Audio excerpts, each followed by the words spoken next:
I've been involved in migrant worker issues for the past 10 years already.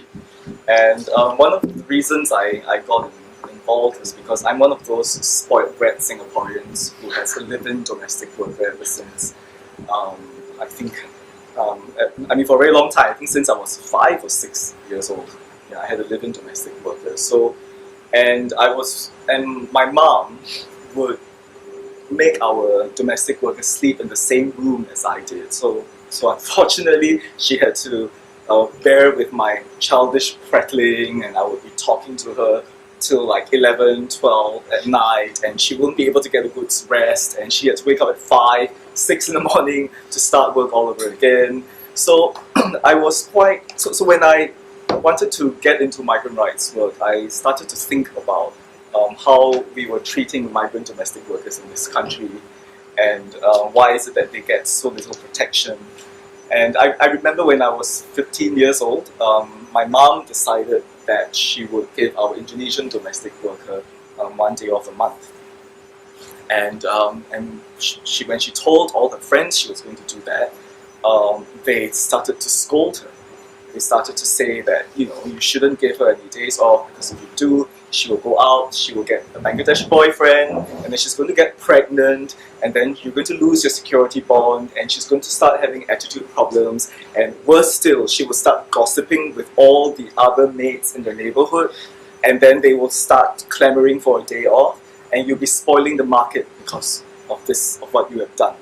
So it was really, I mean, people still say this, and it's really quite amazing when I hear it. And I, as a child at the time, I was a teenager, I thought to myself, you know, I don't want to work 7 days a week. No, I don't want to go to school 7 days a week, so why would I expect our migrant domestic worker to do that? But till now, migrant domestic workers still face these kinds of situations. Many employers are still very reluctant to give them their rights, to give them space. Just last week, I wrote a letter to Today newspaper talking about how domestic workers need to be covered by the Employment Act. The Employment Act is Singapore's main labour legislation, so it guarantees things like weekly days off, public holidays, sick leave, annual leave, maternity leave, etc. So these are things which all employees in every other sector has, yeah, but it excludes domestic workers specifically. So when the letter was published, there was a whole list of comments from employers cursing me, saying that I didn't understand what their frustrations were, what the situation was, that if domestic workers were covered by the Employment Act, they as employers wouldn't have any days off at all. Who's going to take care of my elderly parent? Who's going to take care of my kids? If they have a day off, I won't have a day off. So these are arguments which I have heard for the past 10 years, and it's been a huge struggle and a huge challenge trying to engage these kinds of reasoning and this kind of sentiments coming from employers. And when we launched our Day Off campaign in 2007, the same kinds of issues were being thrown at us. Many Singaporean employers saying that it is so difficult to manage a migrant domestic worker already. So if she were to have a day off, it's going to make it even more difficult to manage them because of all the negative influences that I talked about just now. And throughout the years, I mean, my organization, we get an average of about 10 domestic workers a week who run away to us, and I get an average of about 3 or 4 requests for help on our Facebook page a day, yeah, from migrant domestic workers. And the kinds of complaints that I hear would be things like their handphones are confiscated from them, so they're not allowed to use their handphones. They can't talk to their friends or their family. The employer puts a camera in the house so that they can monitor their movements. Some employers might put a camera in their own room, or the employer might want them to do things like massage, to massage them, or employers might want them to there was one particular employer who asked her domestic worker to climb a tree to clean the leaves. So she had to climb up the ladder, and she took a picture, then she had to clean the leaves of the tree. So these are the kinds, I mean, these are the more egregious types of abuses that I've seen and heard would be those which are a combination of physical, verbal, psychological abuse. Yeah, I saw one case of a Filipino woman who was so badly abused. She was hit by a hanger by the employer, and by the time she came to us, there were bald patches on her hair because her employer had pulled it and cut it as punishment. And she was also, and the employer also pulled down her panties and asked the children to laugh at her while she did that. So all these actually came out in court documents. The employer was eventually convicted. Yeah, but these are some of the more, this is one of the more extreme stories and cases that I've seen. But what we often hear is the little indignities that many of these domestic workers have to endure. Being called stupid, for instance, being called useless, being made to feel that they should be grateful working in this country because if we didn't give them these employment opportunities, they would be beggars, yeah, back where they came from. So I don't want to say that this is the prevalent attitude of all employers here. It's kind of easy to get into that. The reason I see a lot of these kinds of, and hear a lot of these kinds of stories is because we deal with workers who are abused and exploited.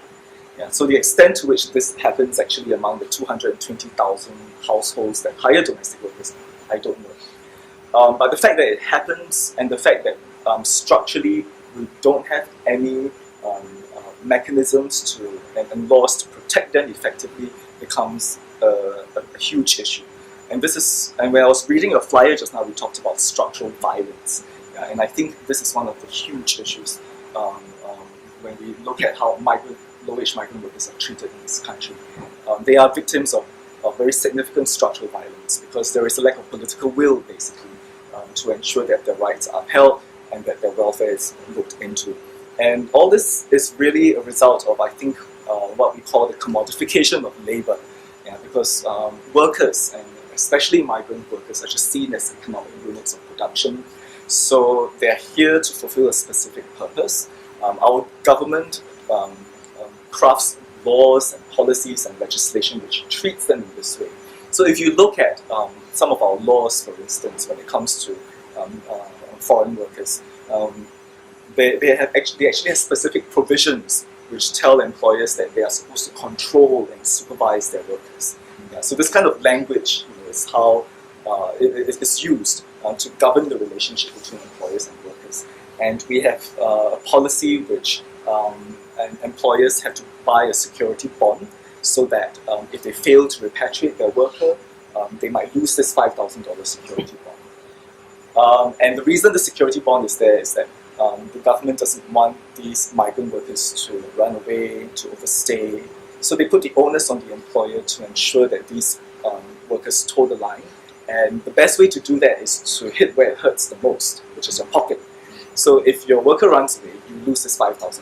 So this is why many employers end up holding on to their passports. And this is why some employers also resort to using violence and, to subdue workers.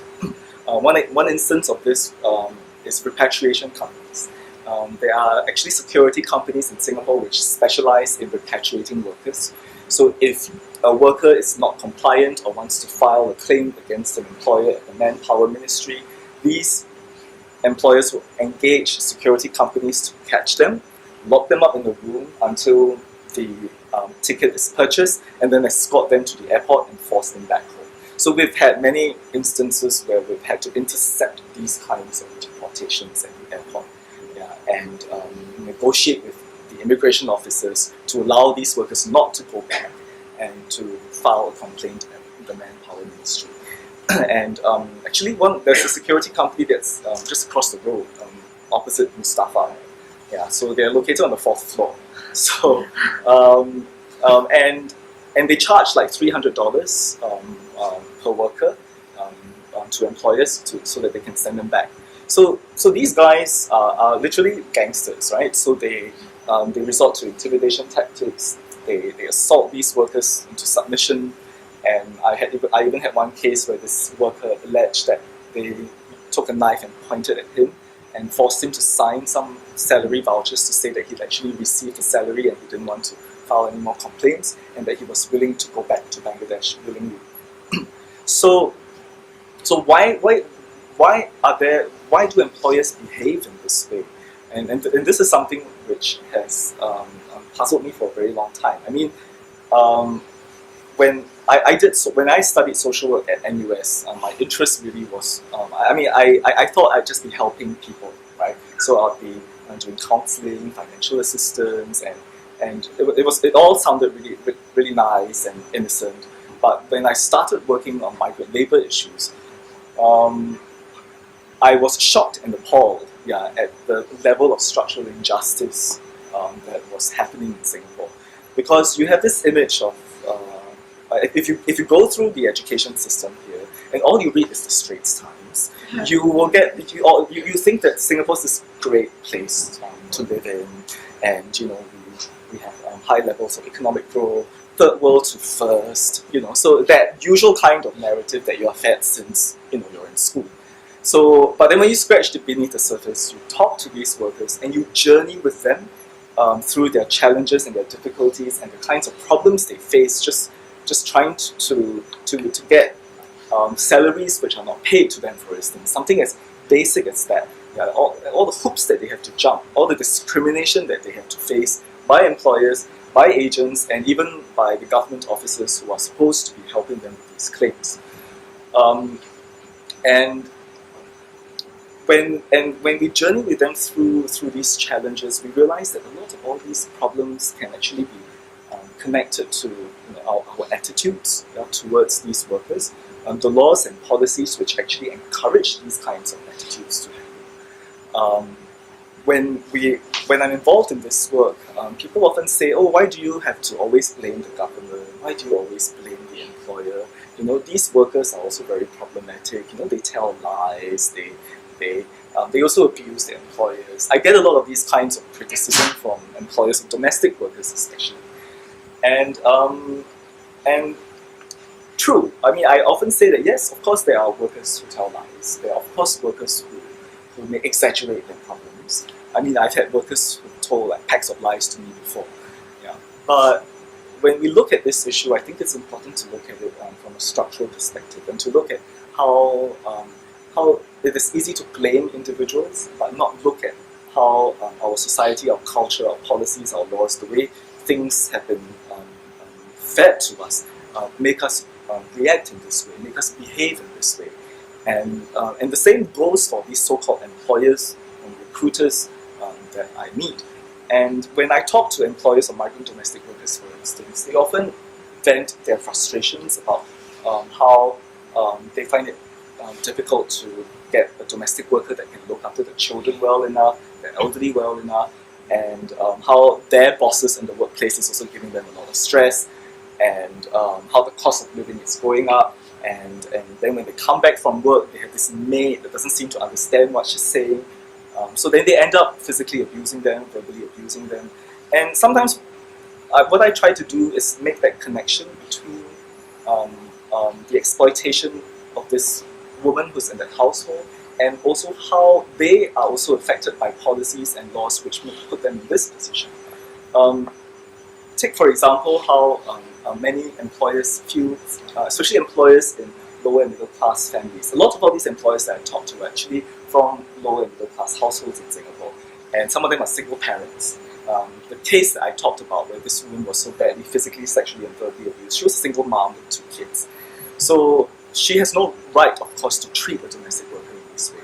But the more I learned about her life, the more I realized that she was also struggling in this country. She didn't hold a very well-paying job, and to look after a kid meant that she needed to bring her kids to childcare and to pay for that, but she didn't have enough money, and her ex-husband wasn't also paying his alimony money. So I think she took all that frustration out on that domestic worker, and this was why she ended up abusing her so badly. I also talked to Singaporean families who say that the cost of taking care of their elderly parents is also very high, and they would ideally like to put them in nursing homes, but nursing homes would cost $2,000 to $3,000 a month, and some of these families are struggling to pay these kinds of fees to nursing homes to take care of their elderly parents. So the cheap alternative then is to hire a migrant domestic worker, because at the most you only need to pay $1,000, because the salary is just about $500, and you pay about $200 levy, and then you just have to pay for meals, which will cost you $200 to $300 a month. So at the most you just have to pay $1,000 as opposed to paying $3,000 to a nursing home. So many of these families then end up hiring migrant domestic workers to meet their needs. And my friends in medical social work, for instance, will tell me that they often encourage these families to take up migrant domestic workers because it is really the much cheaper alternative. And the government itself has said that, because by 2030, in the famous population white paper, they said that by 2030 we will need 300,000 migrant domestic workers in this country to take care of our elderly, because the baby boomer generation is getting older. They are more services need to be available for them, and in order to meet the huge demand for elder care services, they want to encourage Singaporean families to hire domestic workers. But you cannot have a policy where you encourage Singaporeans to hire domestic workers and not have adequate protections for these women. Because domestic workers wake up 5 in the morning, they sleep at midnight, and they are excluded from the Employment Act, and this makes them disadvantaged vis-a-vis other categories of workers in Singapore. So it is perfectly legal, for instance, to ask your domestic worker to work 16 hours a day and not give her a day off on Sundays. So we really need to look at this issue from a wider, more structural perspective, and look at what we can do as a society to encourage these women to have better protections. I don't like to make the economic argument for rights, but I find that in Singapore it's a very pragmatic thing to do. When we talk about human rights in Singapore, it becomes a very abstract concept. It's not something which people will relate to. And when employers think of the concept of giving rights to workers, they feel as if they would be disadvantaged, because it means taking something away from them, and that will compromise their position. But what I often say is that when you give people rights, when you give domestic workers rights, for instance, you give them a right to a day off, you give them a life, they are able to work better for you. Because a well-rested worker is also a more productive one. And Singapore has, when we talk about construction work, for instance, there's been a lot of news media coverage about how the construction sector is one of the sectors with the worst productivity levels. Singapore has had a productivity crisis since the 1980s. For those who are old enough, you remember Timmy the Productivity Bee. So Timmy the Productivity Bee was an icon, basically to encourage employees to be more productive, to get employers to come up with more innovative ways to work in more efficient methods. And one of the things that, and there are a lot of grants and all that to encourage companies to mechanize better and to find more efficient ways to do their work. But what I often say is that productivity is actually also very linked to workers' rights. And it's no surprise to me that the construction sector is one of the least productive sectors, because it's also one of the sectors where the abuse and exploitation of workers is one of the highest. So when employees are made to feel that they are valued in the workplace, I think it's only a logical and natural progression that they will want to work better for this company, and that cases of resignations and all that will be significantly reduced if you are able to create an environment where employees feel valued, that their dignity is upheld, their rights are upheld. So, but it's very difficult to make these kinds of arguments in Singapore. And when we meet MOM officers in our dialogue sessions and our advocacy, these kinds of arguments are often accepted, but because in Singapore, we disproportionately take the interests of employers into consideration rather than workers. So a lot of these kinds of arguments and a lot of the measures and policies that we want to see implemented tends not to be because the political will, basically the political will to do so is very weak. And unless migrant workers start to have a vote in this country, they can only rely on NGOs and unions to fight for them. Unfortunately, we don't have a very strong labour movement here too. So, in order for them, I think, to have their rights realised, to have their dignity upheld, it's really up to those who have the political power to speak up for them. This is not an ideal situation, but because I always think that those who are disempowered should speak up for themselves, and we as allies should speak with them. But unfortunately, we even have laws here in Singapore which make it difficult for migrant workers to speak up for themselves, because if they are seen to be involved in any political activities or any strong advocacy work, they run the risk of being deported. So that makes our activism, our advocacy work extremely challenging.